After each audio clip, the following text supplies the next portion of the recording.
Oh, got to turn the camera around. Wrong camera. Wrong camera, sir. Wrong camera around.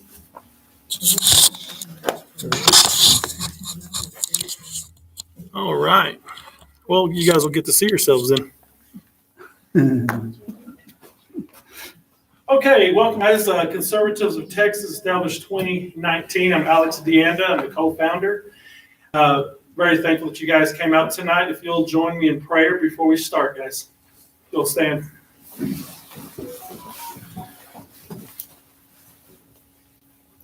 Thank you, Father, for this day. First and foremost, we want to go nowhere where you don't lead us first, and we're thankful for your Son. We're thankful for all the things that you've done for us in this life, and we lift you up in all things. I want to lift up these candidates, Lord Father, that have showed up tonight. Always give them peace and direction and discernment. They're going to be leadership in our city, and we just always pray that your hedge of protection will always be around them. In Jesus' mighty name we pray. Amen. Amen.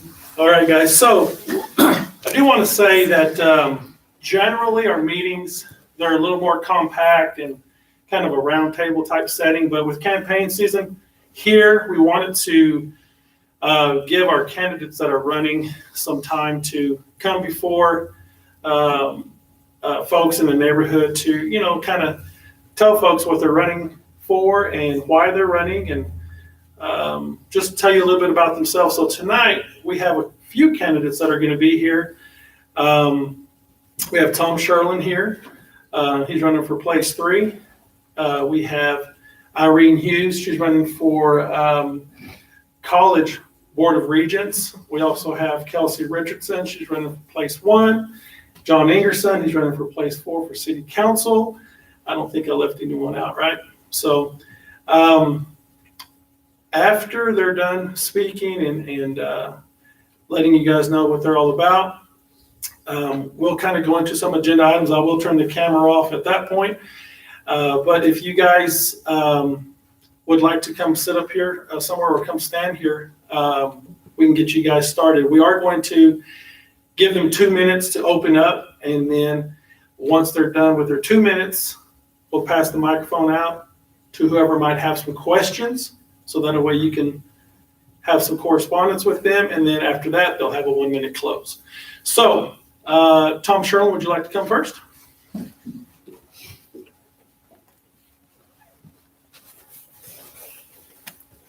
Okay, your 2 minutes. First of all, I'm Tom Sherlin.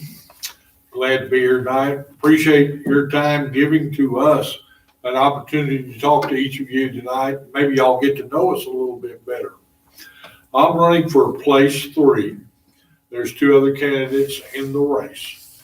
I feel like I'm the best candidate in the race because I've got more experience than the other 2 have. I've been working for 38 and a half years at Austin Hose. It used to be Austin Distributing. I started out working in the warehouse, answering the phone some, and as time went, I began to grow with the company. I eventually was made branch manager, employed a lot of people in the organization. Then after that, I was made chief operating officer. Then after that, I was promoted to CEO of the company. My last 12 years, I was the CEO, which gave me a whole lot of background on running a business. I know how to deal with employees. I know how to negotiate a deal. I know how to handle budgets, because every year we had to make a profit. We weren't like a city or county that if they run short of money, they get to ask for more from y'all. So I'm going to work real hard not to do that. But if I do have to ask for more, I will be the first one to go out and tell you why and how come. That the biggest problem we have today with government is government tends to think your money is their money, and it's not. I hope at the end of this that we can go through the budget that Amarillo has, which right now is over 800 pages. We got a $500 million budget, and $500 million sounds like a lot of money, but they're evidently spending it faster than we can get it in. So first thing I would like to do if I get elected, if y'all see that I'm electable, I'd like to go in and take a look at the budget, go through it very, very thoroughly, and see what we actually need and what we actually don't need. I do know approximately 15 years ago, we had one city manager, one assistant city manager, and right now we got one city manager and I believe 5 to 7 assistants. If anybody actually knows, let me know. But the size of the city really hadn't grown that much to have that much at the top, or overhead, what I call it. So I would like to respond to that by looking at it, saving us money, spending money where money needs to be spent. For instance, one of my main issues is public safety. I'm a firm believer, if you've looked at Amarillo the last couple of years, has really risen in crime. We've become one of the, for per capita, we're one of the ugliest cities there is per capita when it comes to crime. And we need to address it. We need more officers. Right now, I do know they're about 45 officers short. So we need to get 45 officers. We need to get the officers all working and get them out in town to stop the crime before it starts. Right now, we have another problem with our DA's offices that they do not prosecute a lot of crime. And we need to work hard on getting prosecutions when a crime is committed. So I think I got about 20 seconds now, but I'll wind it up. If you have any questions later, be sure to ask me. I'll be here to answer any question. I will be a complete open book. If y'all ask, I will answer to the best of my ability. And I will be that same way when I get elected. And you can stay, we're gonna go ahead and ask the questions. Oh, while you're here. gonna ask questions? Anyone have any questions, guys? All right. Tom, Here, let me get you the microphone. Go ahead, Travis. hasn't the police department been short 30 to 40 officers for like the last 2 years or so? Yes, sir, they have been.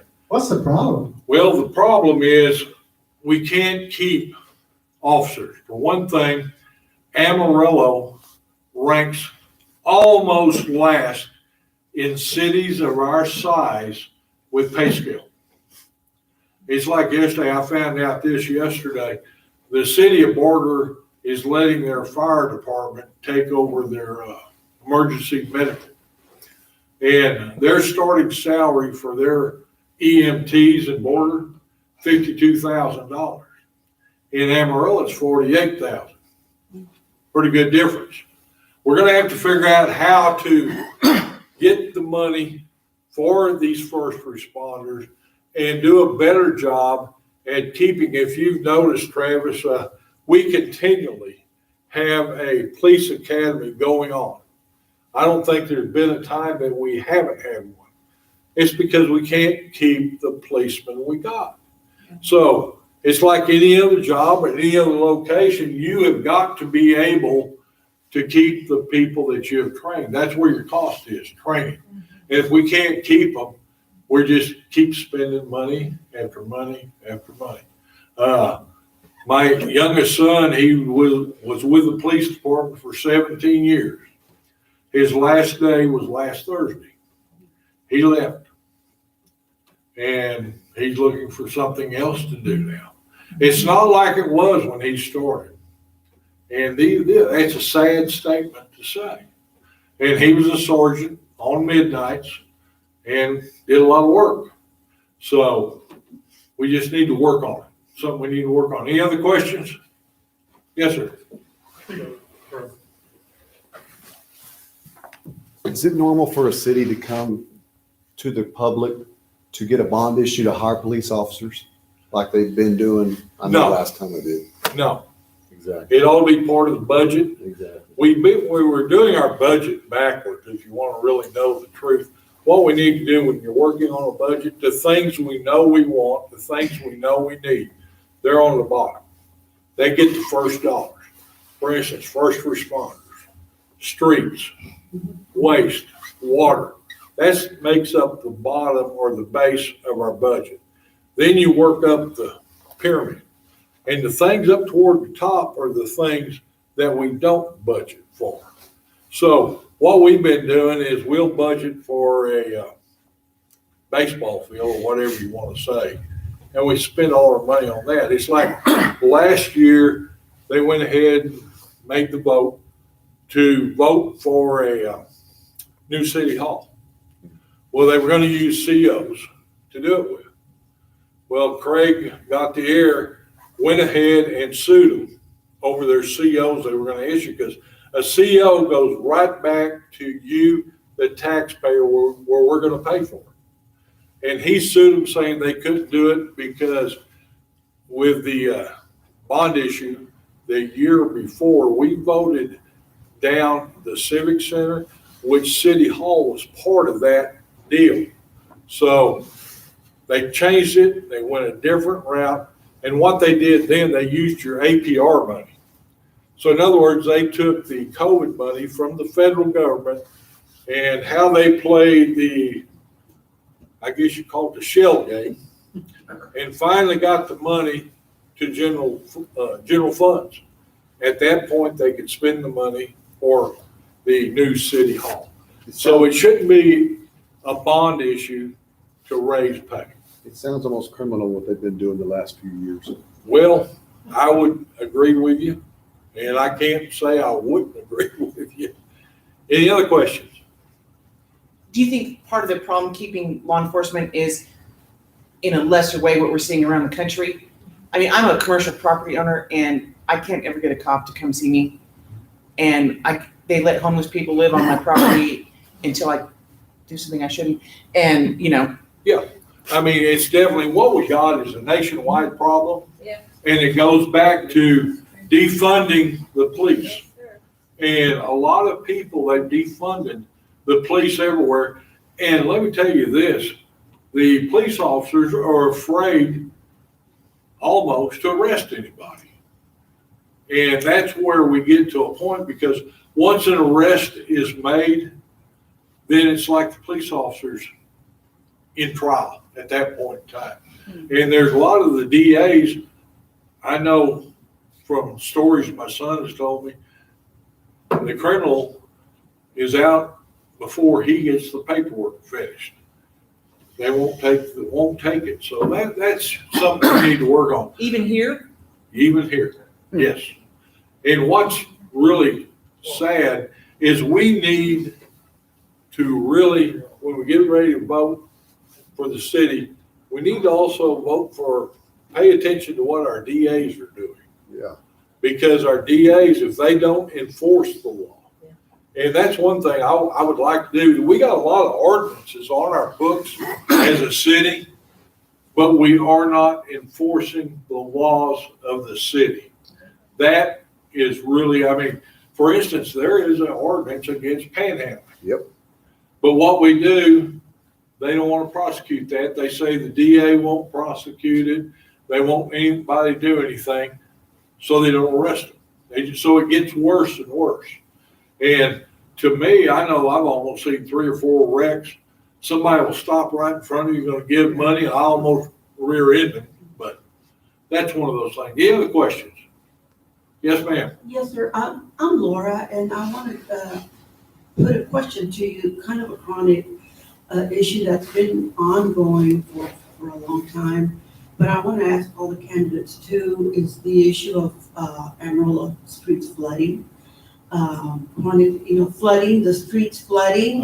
And although we pay our taxes and we pay The drainage fee. that part in our bill, it's just something that doesn't get fixed, or it looks like it just gets, it keeps being a problem. Yes, ma'am. I'll say this for sure. I live over about 34th and Western. Yeah. And it floods real bad coming down Terrace by Cougar. And they're redoing Western right now. I'm sure everybody in the drainage. world has seen that. And I've been having to drive out the back way to get out of my street. But something that really bothers me, they redid with pure concrete on Western Street. It's going to be a great street, but they have done nothing to fix the drainage. Right. So in other words, at 45th and Western, it's still gonna flood. It did today. It did today. And I will say they put a big crown on that road, so whatever you're doing, if you're driving, don't drive in the far lane on either time, because you're probably driving in a river. So, that's something I've asked. I've gone to the city council meetings, asked that question.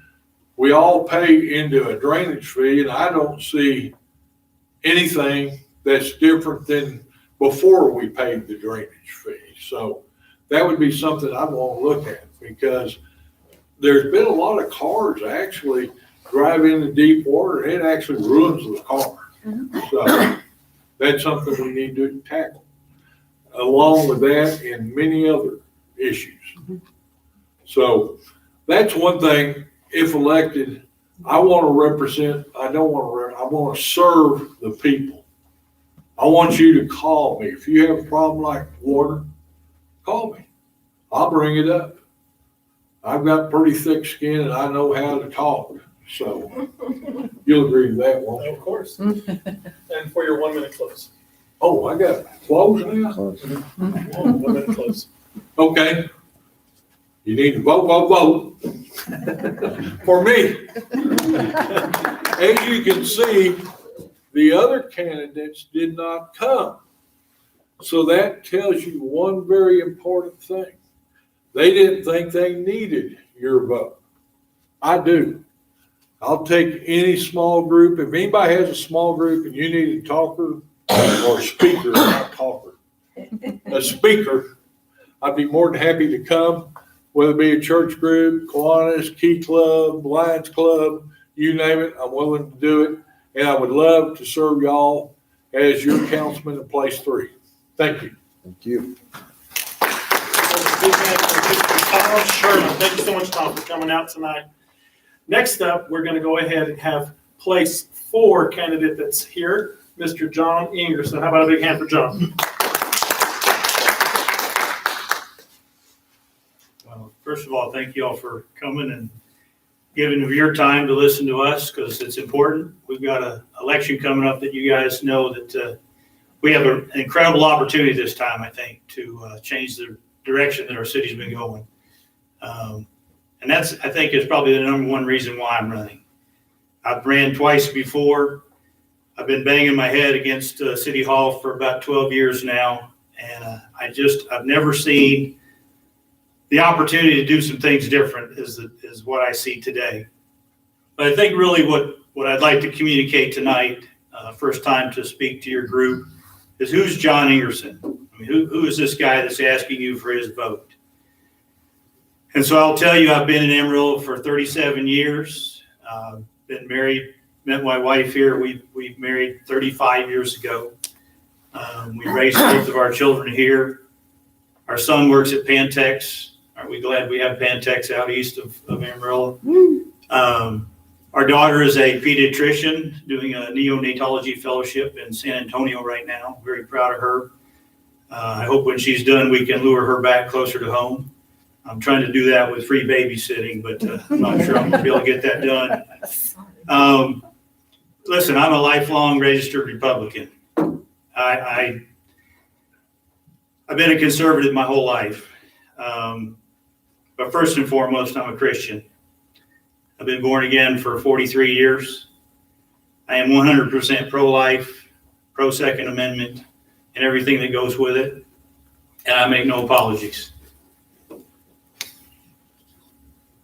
One thing I'd like to say, though, is, and Tom's right, we have a lot of challenges in our city, but we need to be grateful that we live in Amarillo, Texas. I am absolutely blessed to call Amarillo home. I have lived in other parts of the country. We really need to be thankful for what we have. Amen. Can we improve it? Absolutely. But this is one of the best places I've ever found to raise a family, for sure. And so I want to be someone that's grateful to get to call Amarillo home. I have a philosophy that has not worked well sometimes downtown, but I believe that City Hall belongs to all of us, not just a select few. Some of you guys know I served 6 years on the Parks Board, just recently cycled off of that board. Got to be the chairman in the last 2 years. And I still am not sure I feel welcome at City Hall. It can be very intimidating, and it shouldn't be that way. Like I said, in my opinion, everyone should have a seat at that table, especially people that pay the bills, right? Yes, sir. I believe in we the people, representative government. I love what Tom says, and I've been trying to say the same things. That job is not about ruling, it's about serving. Those 6 years on the Parks Board, somebody asked me, I think in a campaign thing, they were like, well, what was the best part of it? And I said, I got to serve my city. I got to get in there and do something to try to make a difference. And that to me has tremendous value. One of the biggest challenges I think we have is we have to restore the faith in our local government. It's been broken. This group did not break it. I think they shoved it off the cliff, but they didn't break it. This has been something that's been going on for a long time. Rebuilding trust, it's going to be a full-time job for a little while, but we do that by being honest with people. We do that by showing up every day and working hard and being people of our word. I do believe that we can do that job if we hire the right people. I think that my philosophy for 30 seconds, my philosophy for serving this city is if I'm going to sit in that chair, I believe there's two things that I expect as a taxpayer and I would bring to the equation is, number one, I think everybody expects to pay reasonable, fair taxes. We know that living in the city, we get to pool our resources and do things that we wouldn't get to do if we were individuals. And that to me is what a city's all about. But the second part of that I think is even more important. And that's just to be really good stewards with the money that the citizens send us in their taxes. And I'll say this is kind of funny, this isn't in my notes. I heard Kelsey on her interview with, she said it very lightly, but they were asking her questions. She said, well, I'm kind of tight. I prefer good steward, thrifty.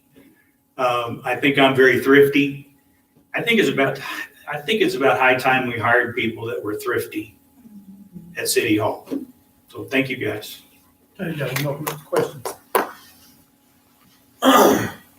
Hey, be nice. Yeah.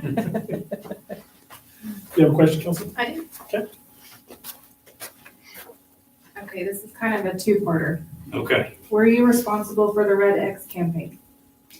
I was a big part of the Red X campaign, yes. Okay, I want you to explain to everybody how pivotal that was to getting community involvement in something that was important. I hope you guys know that it's been hard to see our city deteriorate the way it has. I just, to me, let me give you a quick one. I had a lady come up to me. They're girls. They live in Canyon, and they come to Amarillo to play soccer tournaments. And she said, John, do you realize, now mind you, I'm the chairman of the Parks Board. She said, John, do you realize that when our girls come to Amarillo to play in soccer tournaments, we take them out of our nice fields across the street in the vacant lot to practice because that's the shape that your fields are in. I mean, that's as the chairman of the Parks Department board, that's really hard. So what we did is for 6 years, I was on that board. It takes about $3.5 million to maintain capital expenditures to fix what we have, sidewalks, pools, tennis courts, all the softball complexes that we have. $3.5 million on average. Our budget was $100,000. And we were dying. Our park system was dying. I don't know if you've been to the zoo lately, but I wasn't real proud to be part of Parks and Rec and have to go to the zoo. I kind of take ownership of that stuff if I'm part of it. And so the council came to us and they said, you guys on the board need to figure out if we're going to keep the zoo open and Comanche Trail golf course. I haven't ever hit the church, but I've played over here, and I'm sure I put some out here in the parking lot maybe. But they told us there's a good chance you guys need to figure out what parks we're going to close. And I was like, man, I know. I mean, I didn't tell them no, but I got with the board and staff, and I said, you know what? What if we got really creative, did something really crazy, and we're honest with the people of Amarillo? And we told them how bad it was. And let's just take our chances, take our lumps and see what happens. And we held a community involvement meeting one night at the Civic Center. And it's hard to get people to show up for stuff. You guys know that. But we thought maybe 100 people would show up. We had 300 people. We quit counting and were chasing chairs. And for 2 hours, the citizens of this city told their council, you need to support parks. You need to fix our parks. You need to spend money on our parks. And they did that because of red X's all over town, because we told them the truth. If the funding doesn't change, the park system will, and it will not be in a good direction. To me, that's leadership, by the way. And mine is along the same line.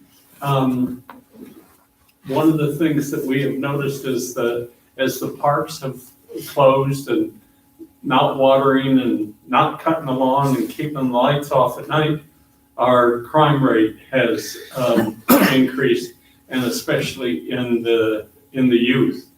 And so one of the things I think that it's really important that those parks stay open, and the city council has got to do something about it. When Tom was answering the question about the police, a lot of you guys probably don't know.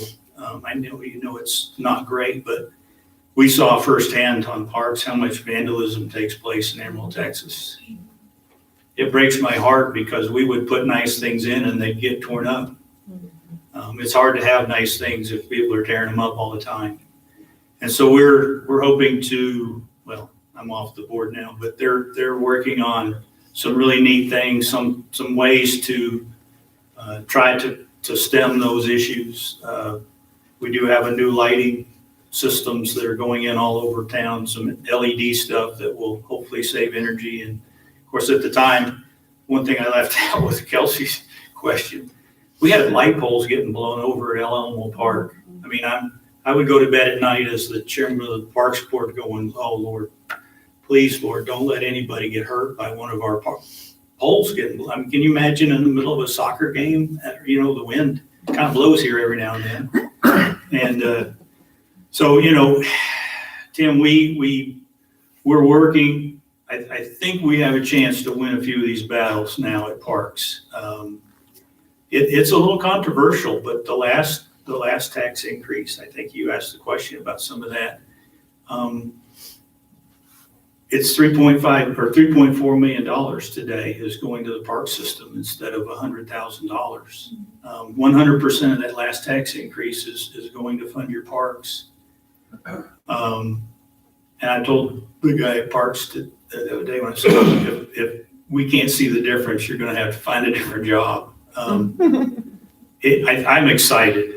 I really am excited because as soon as the weather breaks and we can pour some concrete, we've got swing sets coming, and I mean, we've done nothing for years. And Tim, it would help if it would rain some more like it did today. We've got irrigation problems. We haven't had irrigation systems working for years because we couldn't afford to fix them.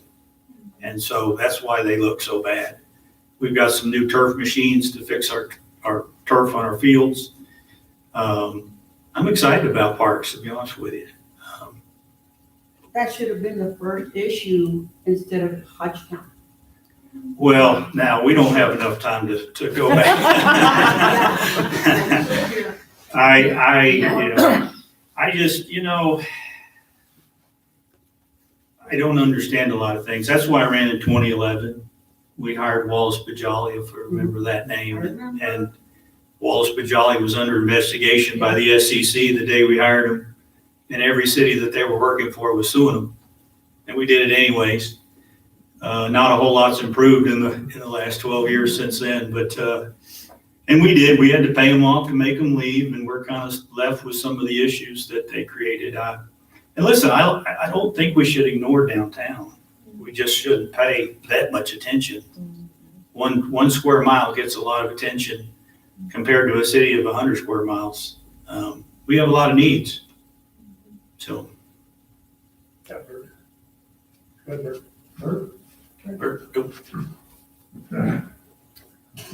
John, one of the things that.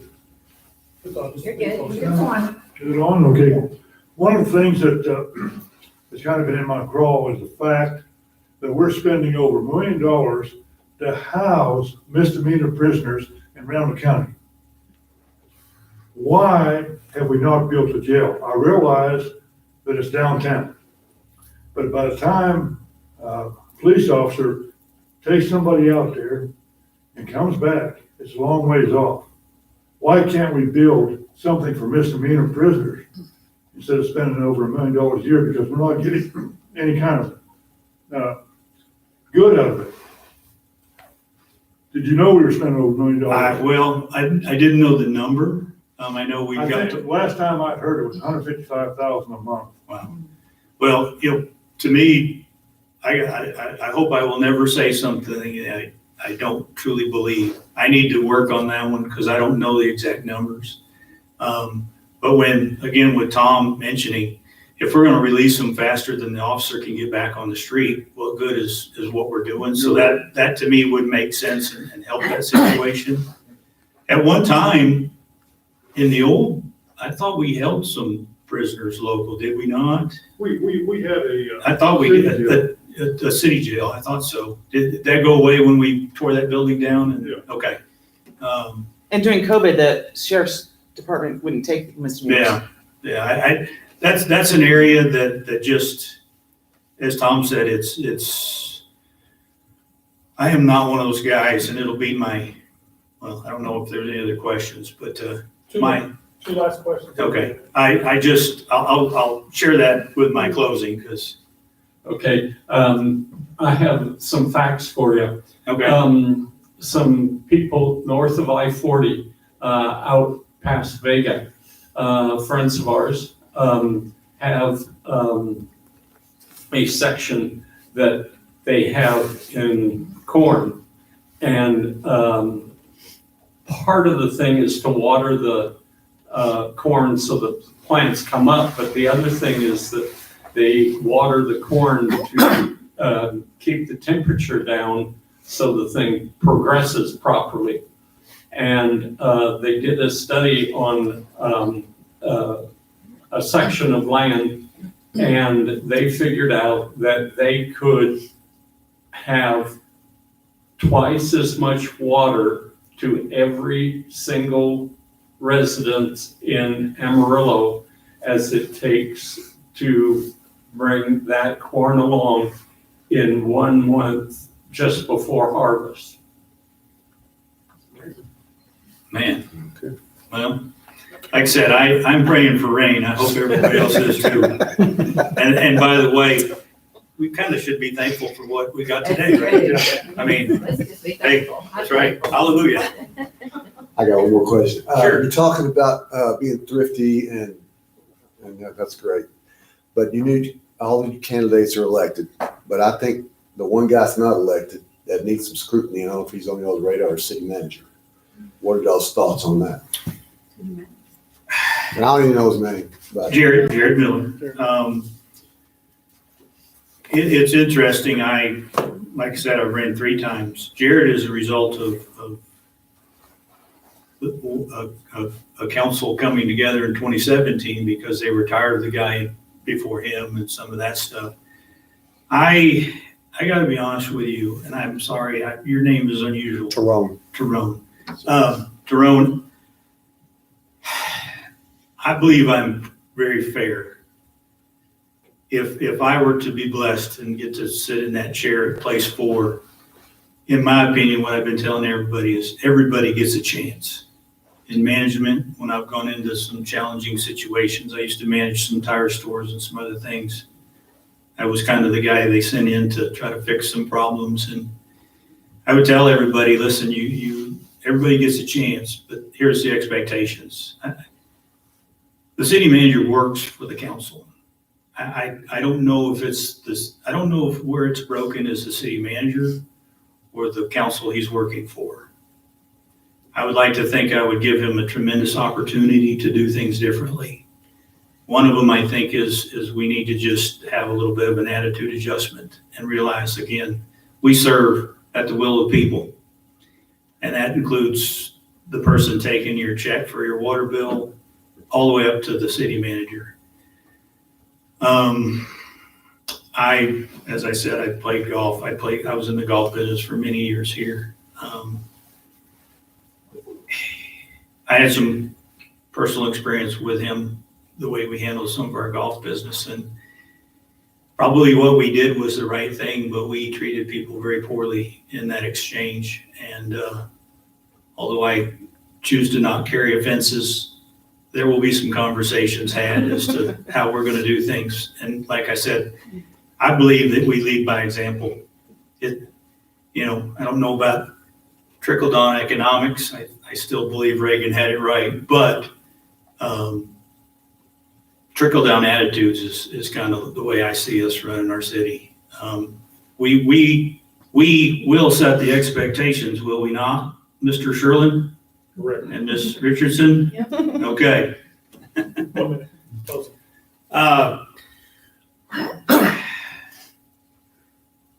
Well, first of all, thank you. Kelsey said, hey, come speak. And I'm like, okay, let's do that. That's a good idea. I figured you guys were a safe group, being conservatives. But no, in all seriousness, I am blessed to get to call this community home. And I just would love the opportunity. Those 6 years on the Parks Board for me were some of the best years I've had just because I got to be part of the solution. It's one thing to throw rocks at City Hall. It's another to step up and try to make a difference. But I want to make it really simple and easy for you guys. If you like, and don't you be stealing this, you two, Tom. But seriously, if you guys like the way that things are being done in Amarillo, Texas, No way. and you want to stay the status quo, I'm going to look you in the eye and tell you, I am not your guy. But if you want to see us do things differently, if you want to see us treat people differently, I would love to have you consider voting for me for place 4. Thank you. Thank you, Ms. Strangerson. Next up, Kelsey Richardson, running for place 1. Come on up. How about a big hand for Kelsey? So last time we were here, I kind of learned my lesson. I'm going to read off my notes. I'm Kelsey Richardson. I'm running for city council. My full-time job is an analyst, so I'm a numbers person. I look at numbers all day, every day, and research contracts and rules that apply to every scenario that I'm working on. I would bring that same logic and process into our city budget and things brought to the chambers that need to be voted on. As your councilwoman, I strive to fully understand our city budget and why it is the way that it is. It's time to bring things back to the basics and stop spending revenue on things that shouldn't be our top priority. Goodbye re-beautification of downtown Amarillo. The things that are on my priority list for Amarillo are as follows. We need to honor our elders. Let's get a senior citizen center sorted out. We need more first responders to ensure the safety of Amarillo. We need to address the homeless situation as a community. We need to do a better job at maintaining what we have and stop getting distracted by all the things that we want. We need to address the issues with animal management. I can see the immense potential that this city has. I want everyone else to be able to see what I see and to be proud of what we have here and thankful for it. I feel led by God to run for office and to be a voice for the voiceless. I want to make Amarillo safe and prosperous. We're going to need a total overhaul of our current budget and to eliminate unnecessary spending. I love Amarillo and I want to support our local entrepreneurs and stoke the fire of the American dream. Rather than bringing in large corporations that are levying tax abatements, we should support small businesses that are already here. So I want everybody to know a couple of topics have already been touched, talking about parks, talking about the budget, and talking about the drainage fee. I've already sat down with Donnie Hooper, who's in charge of our fleet services, our drainage fees, our sanitation department, and things like that, and went in depth with him for an hour-long meeting, asking him questions about why we had the issues that we had this year with our trash services, and what we needed to do to avoid that in the future. I talked to him. I didn't know he was in charge of all these other departments. Sounds like we need to delegate some authority a little bit, but I found it very interesting to hear why we have the drainage tax. Does anybody know why we have it? So Amarillo, what we do is we funnel off our rain. So we have playas here in town, and in each playa there's like a pump, and that pump will send the water to different spots in town, whether that's Meddy Park, Thompson Park, things like that. Once those are at overflow, we're gonna send it off to the lake. I forgot the name of the lake, but I'm sure you'll know. But we do what? Meredith, thank you. We send it off to the lake. And then when we need water for the city, we funnel it back the opposite way. We also have wells that the city has dug, and we have water processing plants and all that. But I thought it was interesting that we do utilize that rainwater and we send it appropriately. On March 30th, I'm going to meet with Laura Stores. I'm sure you all have heard that name. I have found several discrepancies in our city budget. And so I'm going to sit down and meet with her and make sure it's not misunderstandings on my part and that it is actual discrepancies. So I'm not going to bring up exactly what they are, but it's over $20 million. Okay. I don't really know what else to say. I have a ton of notes, but if you guys have questions, I'm happy to hear. Any questions? Yes, in the past 20 years, we've had philanthropists, special interests dump money into our city. What can we do in city council to kind of vet these people to see what they're about before we take that money in?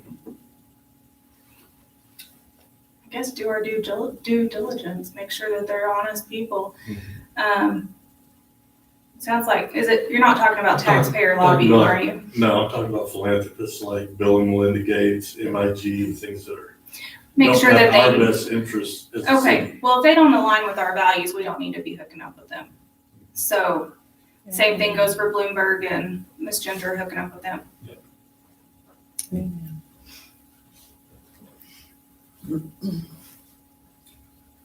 Kelsey, what is the number one income for the city of Amarillo? Agriculture, No, the income for the city of Amarillo. Where we spend, income, where we pay our taxes, what is number one income besides I don't know, Bert. taxes? You don't know? No. Okay, it's the water. Okay. And we're getting a short end of the deal on the water. Mhm. The pumps that you're talking about, they've been in operation since I've been in Amarillo. Except what I call Lake John Stitt, but that's out there western, where Western Plaza used to McDonald be. Lake. He said it was 100-year flood, and it flooded 2 years in a row. So I named it Lake John Stitt. But my point is, it's nothing but a fee, another tax, and they're not doing anything with it. They're not building anything with it. So the streets are flooded, like today, 45th and Western, I believe, was in pretty bad shape. So that's something that needs to be addressed. I would agree with you. I brought that up at that meeting because I remember being a teenager in high school and right by Burger King on Tekla, my car floated off. Like I was in the car, and I brought that up because that was a very terrifying experience as a teenager. And they told me basically those pumps can only go so fast. There are ways to like dig and make our streets deeper and things like that, where the water will go down in the street. But that's a very, very expensive project, according to him. On that same study that I quoted a few minutes ago, do you know what is at the bottom of the Playa Lakes? It's clay. 2 foot of clay will completely inhibit any water from, no, it will inhibit it from going into the soil. And a lot of people think that the Playa Lakes around here are good things. But if you get beyond 2 foot of clay in the soil at the bottom of the lake, there is no drainage, but just evaporation. And so the only good reason to have Playa Lakes within the city is to take care of excess rainwater, but they need to do something with it that is economic enhancing or does something that good for the city. And you might think about working on that, because that water does not drain into the soil, does not create anything for the water table.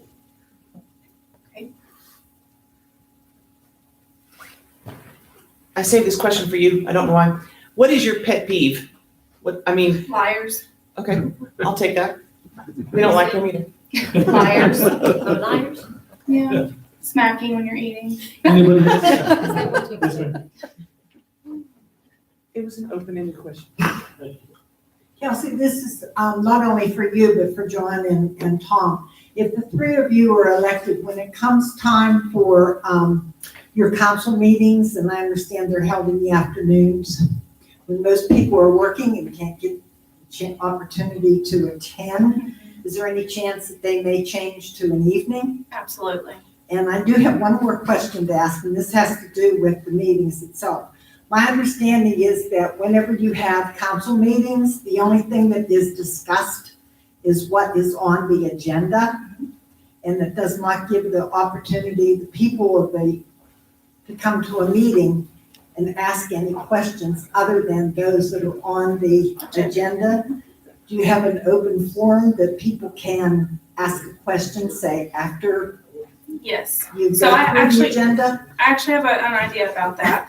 So right now, the way it's structured is they'll come in, you'll do a prayer and you'll do the pledge, and then they have open comment available for what's on the agenda. What I would like to do, number one, is tear down those dividers between the people and the council.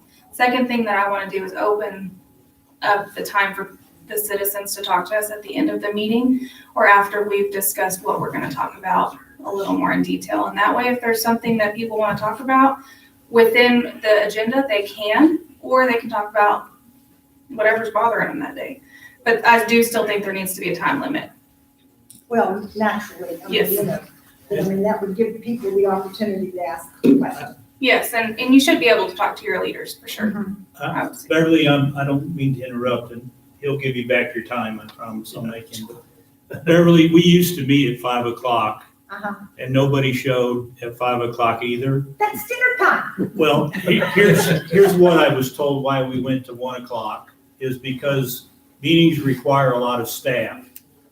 And we were having to pay overtime if the meetings were after 5 because of the way the contracts are with our city employees. So to save money, we went to 1 o'clock. I've been going to meetings, Tom goes to meetings. There probably are more people that show up at 1 than did at 5. When Deborah McCart was our mayor, she used to have meetings all over town, and I think that's maybe a good idea. But I'll tell you, I also have been doing this long enough. We used to get to go and speak to our city council. It was open forum, 3 minutes, and you could speak on whatever you wanted to. This council chose to do it differently, and I think the next council you'll see will go back to at least giving. I mean, listen, if you'll sign a red letter law and send it to the governor, you'll take away free speech too, right? I mean, that's what happens. So, Thank you. If I can speak to that, as conservatives of Texas, we are going to start. I mean, that's something that's in our template. To let's say, for instance, you're the elected official and you're the elected official. We're going to coordinate that to where we can go in the precincts. I'm also a precinct chair for Randall County. And, it's something that we really need to start to emphasize in each precinct does. Because, the word says in Hosea 4:6, my people perish for lack of knowledge. And we're very influenced by getting the information out. You sort it out. We just want to provide it. So, Kelsey, you're 1 minute closer. I know that to a lot of people, nobody knows my name, but pretty much everybody in this room, I've shaken your hand and talked to you. The reason I got involved in this is I'm tired of my voice not being heard. I'm tired of going to talk to citizens about elections that are coming up, and they could care less because they feel the same way. They feel like their voice is not being heard no matter how they vote. The other thing is going to happen anyway. I'm in this fight because I believe in the city and I want to see us rise to the occasion. Our country is completely out of shape, just like Amarillo is, and I want to be the shining city on a hill to show everybody that we can come back. I hope I see you at the polls and you'll vote for me. Thank you. Big hand for Kelsey.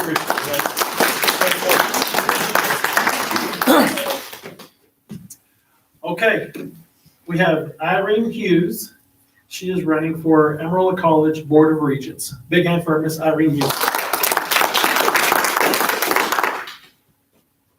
Well, I am short, I guess.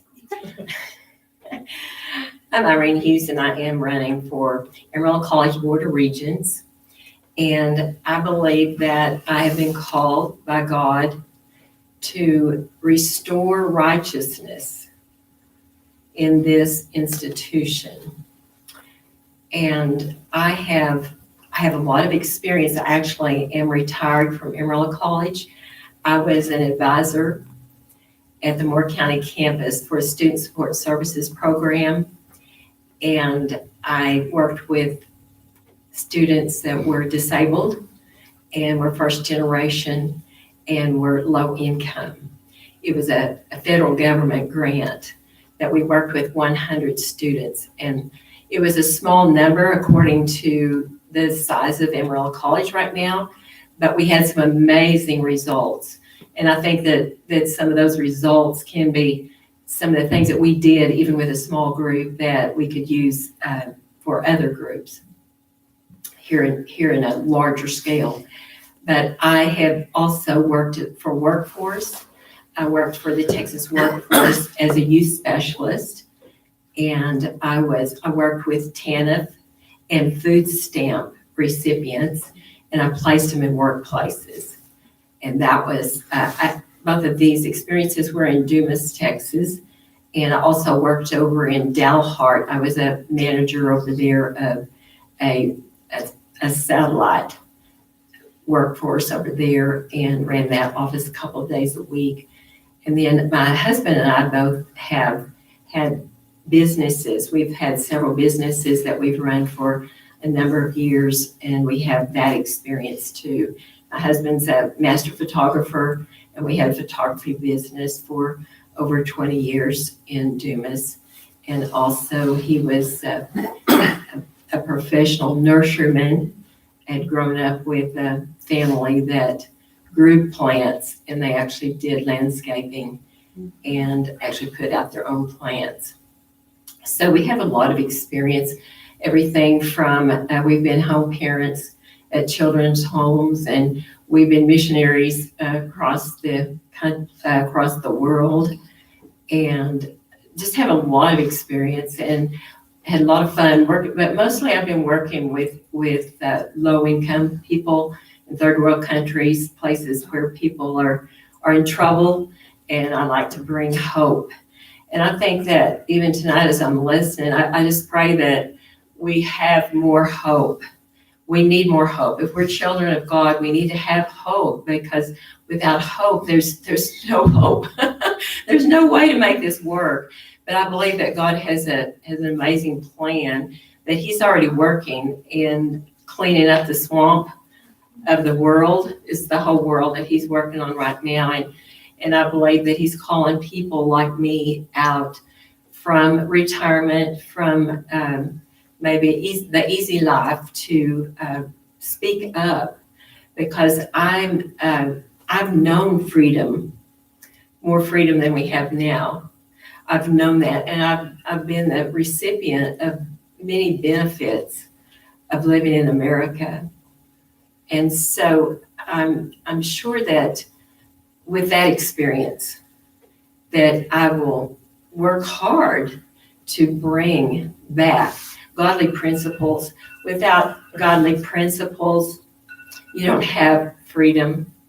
You're going in another direction, and that's where Emerald College is going right now, into a direction that is not a good direction as far as values for virtue. And I can tell you more about that later, but I really am concerned about the DEI part of Emerald College, and it's on paper and it's on the website. So they're definitely working in a direction that is Marxism, is what I call it. Oh, yeah.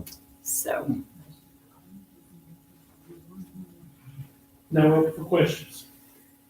Yes, if you're elected, you're gonna be joining Peggy Thomas as probably the two conservatives on that board, so it's gonna be an uphill battle, but still gotta plug away anyway. What are some of the things you would like to tackle once you're elected? Well, the values is my major, that's my major thing that I really am interested in changing. And I have real hope, because I've been reading just recently that several of the large universities here in Texas are actually standing against the diversity, equity, inclusion little piece that it seems like all of the universities and colleges have bought into it. But there's even the University of Texas understand. The president has made a stand and said, no more right now. I mean, we're going to check this out. We're not going to have any more of this. Also, Texas Tech and A&M, Texas A&M. That was a recent, just in the last week, I've seen where they're standing up against that philosophy, whatever you want to call it. That I've seen it at work for many years. It's not a new thing. And I've had children that have been indoctrinated, and it's not a good thing, and I want it to stop, for not necessarily for my benefit, but for others' benefit, that it must stop, or our country's going to be in real trouble. There's 75% of college students today believe that they want to live in a socialist country.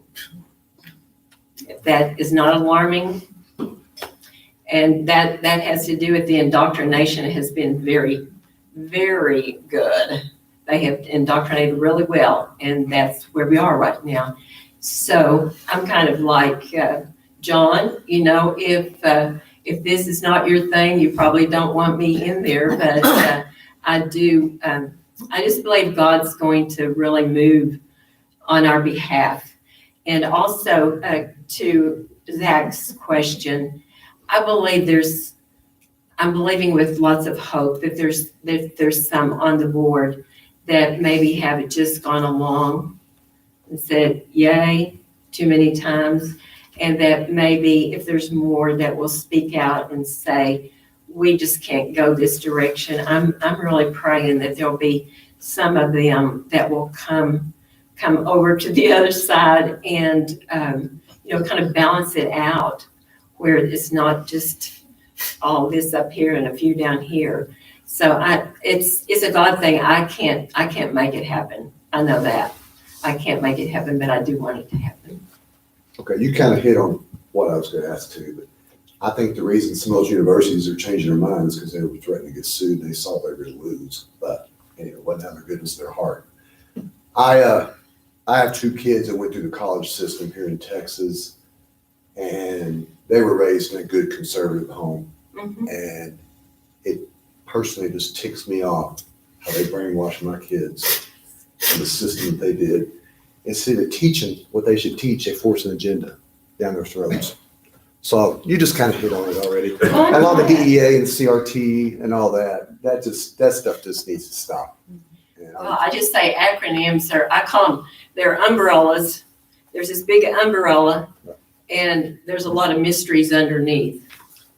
But the sad part really is that very few, I talk to a lot of people, and a lot of people don't even know it's going on. And they may even think I'm one of those theorists that's saying the wrong thing, but I've studied this stuff, and there is no good end to it. And if anybody thinks that socialism is going to bring you anything good, you better read your history, because it's never proven to be good for anybody but a few at the top, and even they're evil. So, what good was it for them to win? But it's not a good end. And we need the knowledge. We've got to have history. It's got to be taught where these kids understand that socialism isn't a good thing, that everything free is not freedom. Everything free is not freedom. And I could get on another subject. How could these That would professors- be, are we going to give everybody, are we going to pay everybody's debts? So what are your thoughts on this innovation outpost and this consultant that we're paying to bring in? I've been around and I talk to a lot of people and I hear lots of stories. I do not have anything in writing to prove anything at this point. I want to see it on paper so that I don't want to be somebody that just gossips and tells things. And I do appreciate people giving me information. I do appreciate that because it's been a pretty big learning curve, just learning. From being on staff to this kind of a position, it's quite a big change, as well as everything that's in the world, because what's going on in the world is going to affect Amarillo College. They say what happens in the college ends up out on the streets, and that's what we got right now. His kids, my kids, have been indoctrinated, and it did not turn out good. And so somebody has to fight, and I decided that I would be one of those somebodies that would fight for other people that don't have don't have a voice. But that's where I am. 1 minute. Well, I went to change the letters DEI. Let's change them to division, exclusion, indoctrination. That's what's really going on. It's not the other words. They're lovely words. Diversity, equity, inclusion. They sound really nice. They are nice words, but they've been twisted and they've been used against people, and some people just think it's okay. But I want this place to come back to godly principles. I want Amarillo College to be a place where we can send our kids, our grandkids, our great-grandkids, and they'll come out with the same value, the values that they went in with, and an education. Give them an education, not propaganda. And that's what I'm interested in. And your 3 votes for Irene Hughes is good news.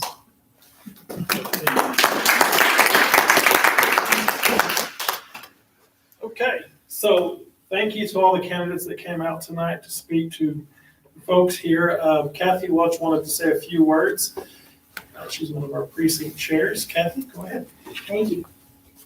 Well, I'm very excited. I've seen these 4 candidates at 4 or 5 events, and I want you to take notice of who is showing up at conservative events. One thing they all asked you to do was vote for them, so good job. What they didn't ask you to do was to go to then some, okay? If you're like me and you've made your choice because you've seen them at all our conservative events, you've talked to them, you get a good vibe off of them. I might call it the Holy Spirit, y'all might call it something else, but they need our help. They need our labor and they need our money, okay? If you don't have any money, you can give us some labor. If you don't have any labor, give us some money. We've got to help these people because you guys showed up, so there's step 1, but let's take it to the next step. Let's get these 4 people elected.